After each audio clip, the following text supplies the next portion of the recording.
Sveikinasi Goda Gaming 9 ir aš jums parodysiu šiandien savo statytą parduotuvę. Ji vadinasi parduotuvė.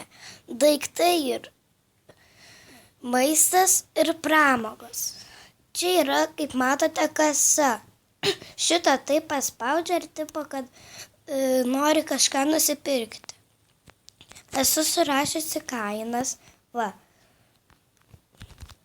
Čia vienas paveikslas dingo kažkaip, bet jis kainuoja 100 eurų.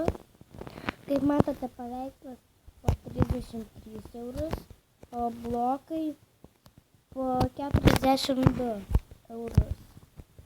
Čia dar yra langai. Skrynios, čestai tiksliau, ir tos, kur muzikas leidžia, visokie ten, kainuoja po 23. Jo. Durys kainuoja po 50.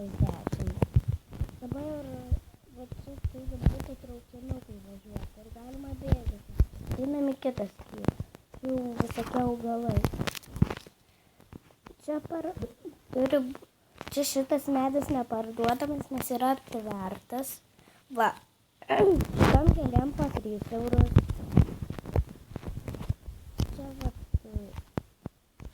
po 12 eurų augintam gėlėm, o grybam po 7 eurus. Tai dabar aprodysiu savo kambarį. Nes aš nepasistačiau namą, tik pasistačiau kambarį. Ir va, čia yra kambarys. Ir čia nereikia.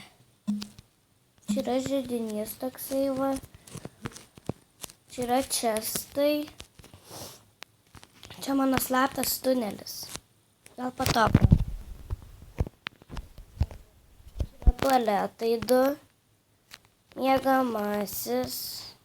Va. Toksai 2 lovos. Ir dabar einame. Ten yra augalai irgi. Va, čia visokie augalai. Viską čia. Va, čia yra gėlytės tokios, visokios.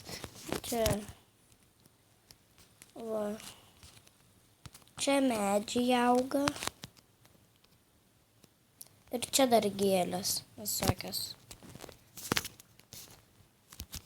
Nu va, su jumis buvau aš, Goda, ir viso gero.